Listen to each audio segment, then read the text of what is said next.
Hello, my name is Riitta Kuisma. I'm a Hong Kong-based artist and I come originally from Finland. So I was born in Finland, and after my high school I studied in a painting faculty in Academy of Fine Arts in Finland. I studied there 1 year and I had this dream to learn more about classical painting and drawing. And I was looking for places where I could go and learn more.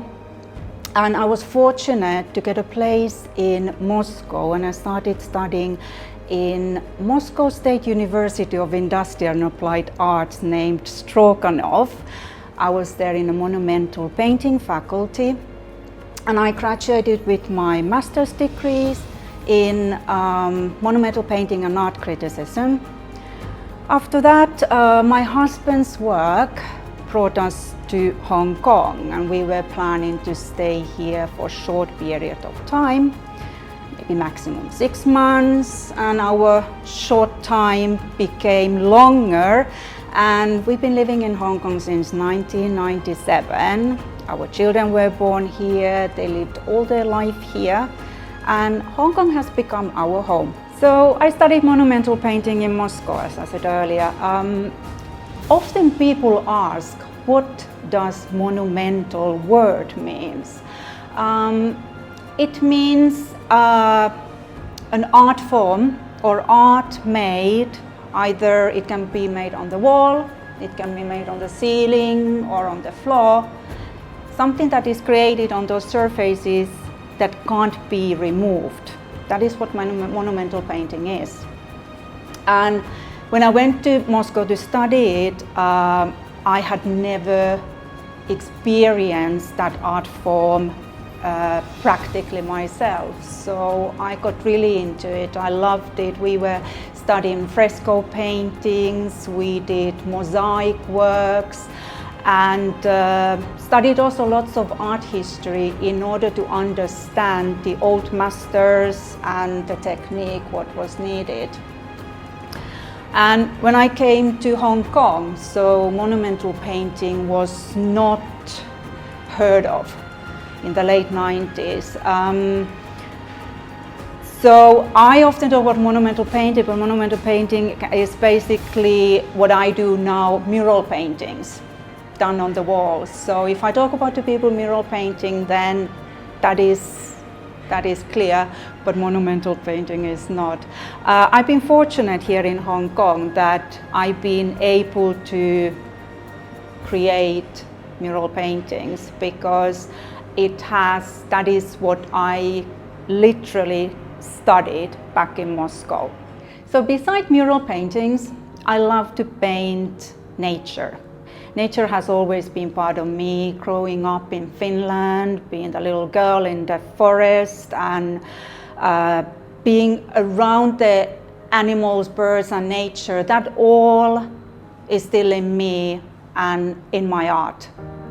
So I've been always fascinated about the sky.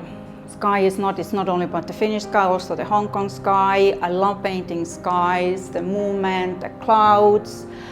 And for the last, I would say, 5 to 6 years, I started drawings.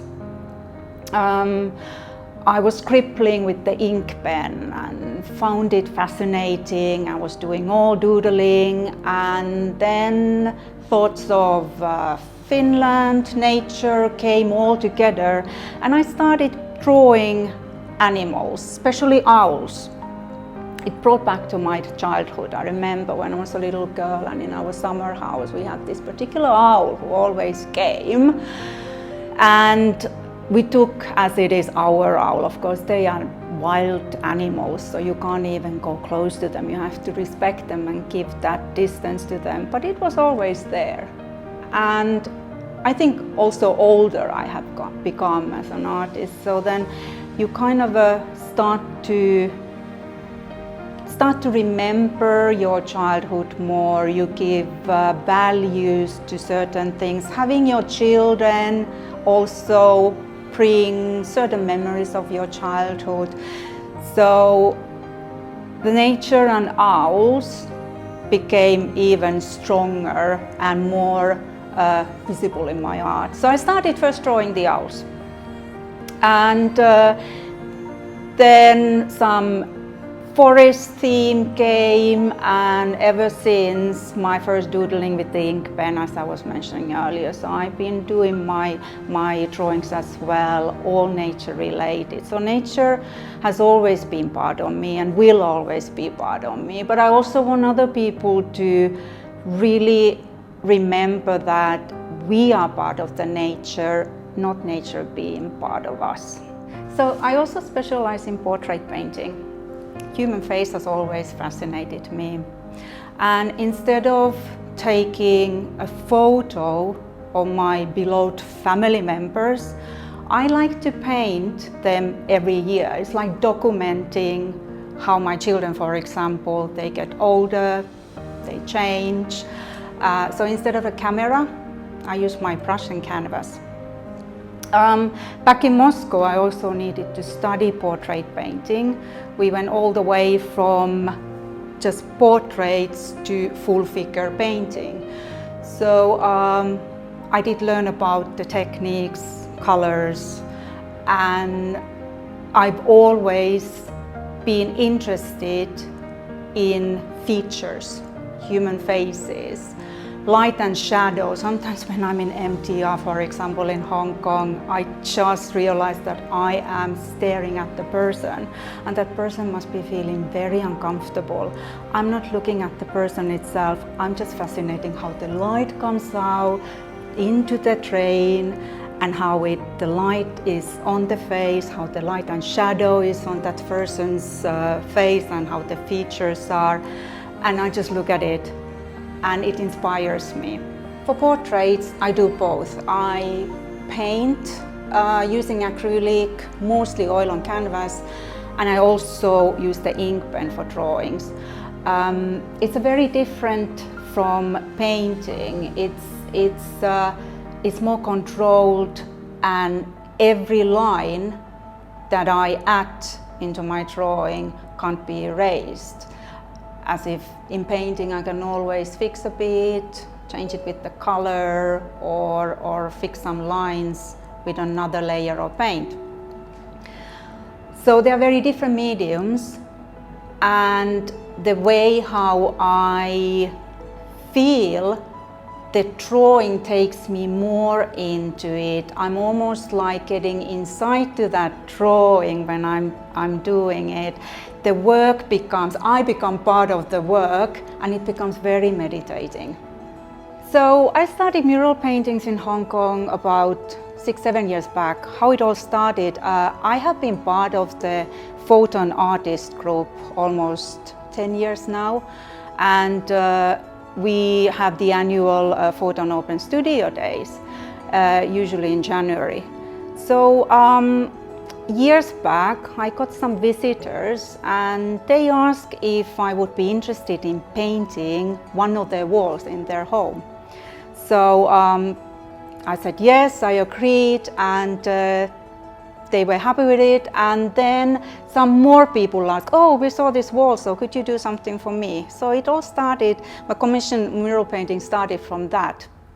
Then I was fortunate enough, I got to paint a few murals in some restaurants here in Hong Kong, offices, in hospital, hotels, and a few even Hong Kong developers, they approached me to participate in some commercial commission works. Community art is close to my heart. In Hong Kong, I started community art projects by meeting a person who invited me to be part of a big community art collaboration. It was a fantastic opportunity for me to do it, meeting people, other artists, and seeing how community art is important to all of us. I feel art should be for everyone, not only exhibited in the galleries, for example. And community art is a best way to bring it to the street level where everyone can enjoy it. I get great pleasure when I paint and people come. They might just give me a smile, they might say hi, they might have the courage to start talking to me even I don't talk Cantonese, but it is fantastic to interact with people, and I think that is important. It's the interaction and me as an artist, how I can give that positive energy to people, and at the same time they give me that energy to keep going and do my art. I've been doing community art in different places in Hong Kong.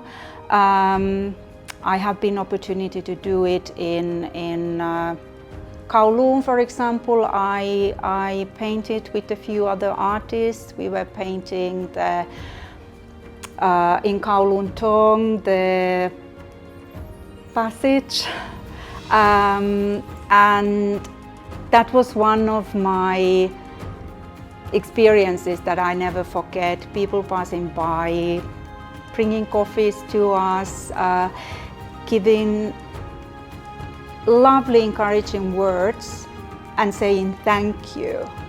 And that is very encouraging for artists. Then I was giving not only walls, I've also painted staircases, which is a bit trickier. Hurts your back a lot and your knees, and you have to be fit to do it. But community art can be anywhere, so we've been painting stairs, we've been painting walls, and always the interaction is there, which I love. I wish to do more art, of course. Community art is, as I said, very close to my heart, so I hope to continue doing that and really spread the positive energy through my art. Hopefully I have time to produce more of my own work, and I'm dreaming to have an exhibition in near future. So art is the way to heal, and art is the way to connect, and hopefully I can do that through my art in future.